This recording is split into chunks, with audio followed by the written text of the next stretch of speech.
Antes de entrar en el fondo de esta comparecencia, decirle, porque es que me da la impresión de que a estas alturas usted sigue sin ser consciente de que conmigo eso de dar largas pues no funciona. Y yo se lo digo porque lleva ya año y pico pues utilizando esa estrategia, pero es que la fórmula que utilizó en el último pleno de escurrir el bulto, pues yo entiendo que ya sobrepasó cualquier límite. Y si pensaba que le iba a servir de algo, yo sí que le digo que por lo menos conmigo no. Y es que los que me conocen, señora Xiang, saben bien de mi persistencia, de mi insistencia y de mi tenacidad. Con lo que cuanto más se empecine usted en no contestarme a lo que le pregunto, pues más persistiré yo en preguntárselo una, dos, tres o las veces que haga falta. Y querida consejera, como bien sabe, la verdad siempre sale a la luz y yo por lo que le aprecio, el aprecio que le tengo, le aconsejo que sea usted la que reconozca la verdad, porque es que solo esa verdad es la que le hará libre. Pero no me refiero a libre de que se libre de mí, ni tampoco libre al estilo de su ídola Ayuso, de poder tomar cañas en las terrazas del entorno del Parlamento, sino libre en plenitud y aceptando y siendo consciente de los aciertos y de los errores en estos últimos casos, los errores, pues sus consecuencias. Y dicho esto, en el pasado pleno, a la misma pregunta que sustenta esta comparecencia, usted sin ningún miramiento dijo que se iba a ceñir a las medidas adoptadas, a repetirlas, y que todo lo demás con lo que yo había adornado mi pregunta ya tendría ocasión de ponerlo de manifiesto en otro debate más amplio. Y sobre estas afirmaciones, señora Xiang, dos cuestiones. En primer lugar, yo no adorno mis preguntas, simplemente sustento mis palabras. Y en segundo lugar, yo les recuerdo que somos los diputados y las diputadas de esta Cámara los que tenemos la potestad de ejercer el control de las acciones del Gobierno, y no cuando el Gobierno decida, le venga bien o le parezca oportuno, sino cuando sean los y las diputadas lo creamos pertinente. Pero no obstante, y llegado a este punto, esta iniciativa de control denominada comparecencia cuenta con un tiempo de debate mucho más amplio que el correspondiente a una pregunta en el Pleno, con lo cual, señora Xiang, ahora sí que ya tiene ese debate amplio al que hizo alusión en el Pleno. Y mis preguntas van a ser directas y sin ningún tipo de eso que usted calificó, pues adorno. Eso sí, yo también le pido que usted se aplique el cuento. Y directa y claramente le pregunto, consejera, ¿garantiza, señora Xiang, que el Gobierno de Canarias va a cumplir en 2024 con la regla de gasto? Y en segundo lugar, y dado que desde el pasado mes de julio el Gobierno de Canarias reconoció el incumplimiento de la regla de gasto y el 7 de agosto también el mismo Gobierno de Canarias manifestó su compromiso de cumplir con las recomendaciones de la AIREF, ¿qué medidas concretas, consejera, ha adoptado para corregir el incumplimiento de la regla de gasto? Ese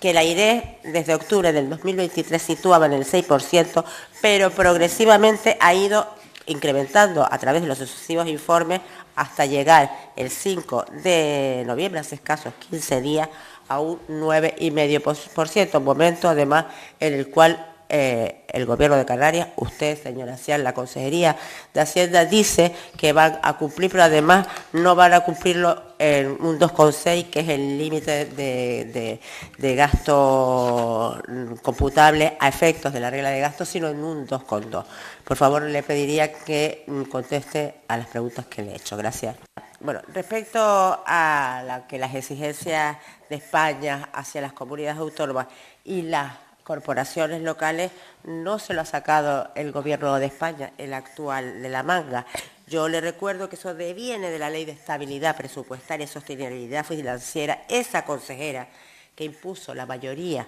del Partido Popular,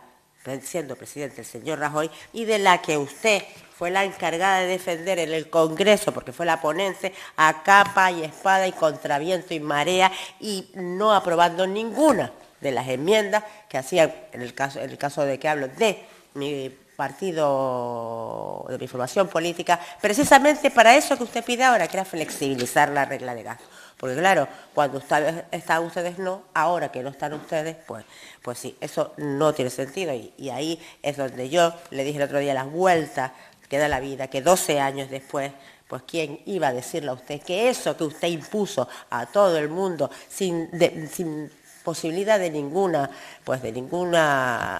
laxitud, pues resulta que se lo tiene que tragar con su propia, como su propia medicina. Y además bien sabe que España está aún negociando con Europa el plan estructural a los 7 años, porque sabe que aquí la cuestión está en que aquí vale la media de los datos de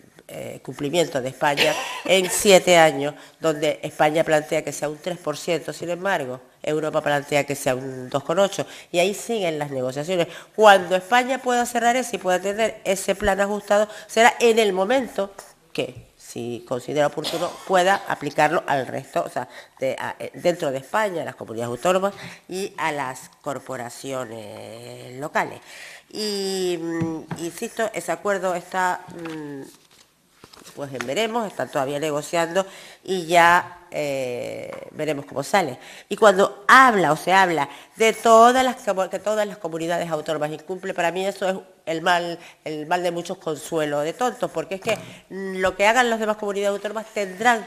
que pagarlo las demás comunidades autónomas o arreglarlo las demás comunidades autónomas. Pero cuando es Canarias, que es lo que me preocupa, porque estamos en el Parlamento de Canarias, es la que incumple con una de las reglas fiscales, porque son las mismas. Las reglas fiscales que usted impuso fue déficit, deuda y regla de gasto. Y le recuerdo que además cuando en el año 2012 usted impuso eso, la regla de gasto no estaba prevista en Europa y sin embargo usted la impuso. Con lo cual no sé por qué ahora pretende que sean iguales de flexibles que en Europa cuando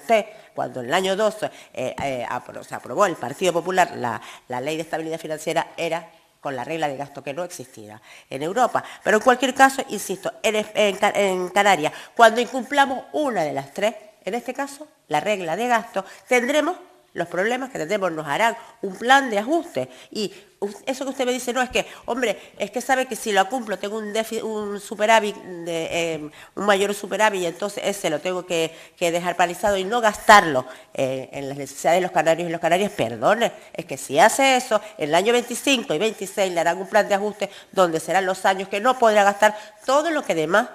se ha gastado en el año 24, o sea, aquello que ha incumplido en el año 24. Y desde el año, y cierto, sí, señor señaló, de las izquierdas, como tú hablas, le hemos dicho a usted, al gobierno y a los que apoyan al gobierno, desde el debate de los presupuestos del año 24, que estaban incumpliendo la regla de gasto, que iban a incumplir de la regla de gasto. No porque lo dijéramos nosotros, porque lo decía la IREF, y en aquel momento la determinaba en un 6%, cuando decían, o sea, usted decía que era un 3%, después ya la cambiaron al 2,6%, pero bueno,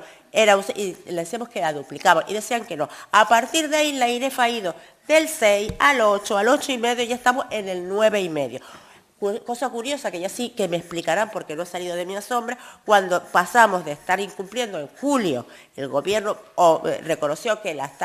que tenía una desviación y estaba incumpliendo el 4,9%, resulta que ahora es el 2 por 2, y yo no sé, usted no me diga a mí que usted en noviembre no puede decir eso, a mí no me lo ha dicho, lo pone la IREF, lo del 4,9 y lo del 2,2, no lo he dicho yo, pero vamos, que de incumplidora se pase a la más cumplidora de todas y baje del 2,6 al 2,2, pues ya todavía me resulta difícil. Pero insisto, las reglas fiscales son 3. Y esas 3 son las que tienen que cumplir, no una de ellas o 2 de ellas, las 3. Y cuando usted me habla además del déficit estructural, vuelvo y repito que también lo nombró, me parece que fue el señor Barragán, eso no es una regla fiscal y aquí hablamos de reglas fiscales. Y la insistencia, señor Enseñar, del por qué preguntamos una y otra vez, porque hasta que no nos contesten no, por lo menos esta que está aquí, no va a dejar de preguntar. Y yo sí que, en cualquier caso, bueno, sí, si me queda tiempo, quiero que esas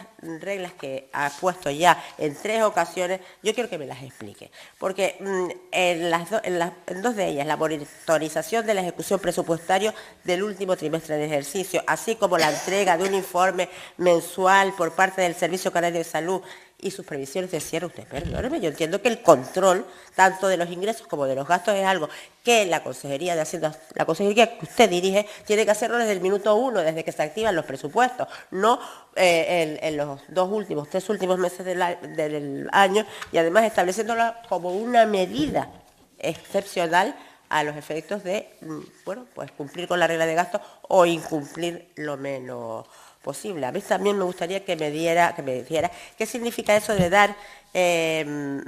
medidas o dar instrucciones a los distintos departamentos para que los compromisos de gasto no pongan en peligro la sostenibilidad de las cuentas públicas, porque eso que significa que los departamentos no gasten lo que tienen presupuestado o que no gasten más, porque que no gasten más, obvio, que no gasten lo que tienen presupuestado, pero si es que el presupuesto fue el presupuesto que aprobó el gobierno, donde les dijo que podía gastar X o Y, ahora que le dice que no lo gasten, perdone. O sea, eso es una fórmula de vender un presupuesto de un crecimiento de 1.121 millones más 819 millones, si no recuerdo mal, que han gastado, o sea, que han incorporado al presupuesto de enero a agosto, que es el último dato, que está en el Ministerio, esos 12.000 y pico millones de euros, para mayor gloria y boato de este gobierno y de usted misma, porque la realidad es que si cumple con la regla de gasto va a tener que quitar un montón de dinero, de eso no lo va a poder gastar, porque la única forma que tiene para cumplir es inejecución. Y si la inejecución de este año la va a llevar al punto de cumplir la regla de gasto más los 1.089 millones que dejó de gastar en el 2023, pues mire, apague la luz y vámonos, porque desde luego eficacia y eficiencia en el presupuesto nulo. Y además también respecto a la tercera medida que hablaba de reforzar el cumplimiento de las reglas fiscales en todas aquellas modificaciones que la Dirección General de Presupuestos reciba para su tramitación, también quiero que me aclare que todas las modificaciones que le pidan, pues, o sea, que pidan a la Dirección General de Presupuestos las deniegue o que no las tramite, es que no lo tengo muy claro. Y por último, la de circunscribir las transferencias de las corporaciones locales, es decir, la transferencia a los cabildos y ayuntamientos, exclusivamente a las que vienen establecidas en la ley, en definitiva, las que corresponden a la sección 20, o sea, 855,5 millones de euros, yo le pregunto, ¿y qué ocurre con el resto de las transferencias que están en los capítulos 4 y 7 del resto de las secciones del presupuesto? Que no las va a transferir. Bueno, yo supongo que esta financiación afectada no tendrá mayor problema, en tanto cuenta esa no les afectan al cumplimiento o no de la regla de gasto. Y le pregunto, ¿alguna de las restantes las ha transferido a lo largo del año o es que todo lo que está en capítulo 4 y 6, 4 y 7, que no sea sección 20, no se lo va a transferir? Porque a mí me gustaría saber si es consciente usted del roto que le hace con esto a las corporaciones locales. De todas maneras, en resumen, y con respecto a lo que pone la IREF, porque aquí parece que tenemos un informe distinto de la IREF, el 5 de noviembre del 24 la IREF sigue apreciando riesgo de incumplimiento de la regla de gasto, no del resto de las reglas fiscales, de la regla de gasto, y estima un incremento del gasto computable en un 9,5%, superando el límite individual del 2,6%, mientras que la comunidad autónoma ahora, de repente, que lleva incumpliendo y diciendo desde julio diciendo que no iba a, no le daba atención a las recomendaciones de la IREF, ahora dice que es un 2,2 menos del 2,6. Y a mí le digo y le repito, ¿cree usted que valió la pena tan solo por esa mayor gloria y boato del gobierno que esos 12.000 y pico millones de euros al final signifiquen pues recortar este presupuesto del 25 y del 26 entre unos 215 y unos 643 millones de euros, ya les insisto, mediante recorte o en ejecución en el año 24 o mediante la fórmula del plan económico financiero? Y de verdad a mí me parece increíble, porque ¿para qué hace ese incremento? Vamos, que era una cosa asombrosa. ¿Para qué? Para decir que hacían algo asombroso, pero después la realidad sea que el incremento va a ser mayor que los presupuestos, bastante más que los presupuestos anteriores en detracción.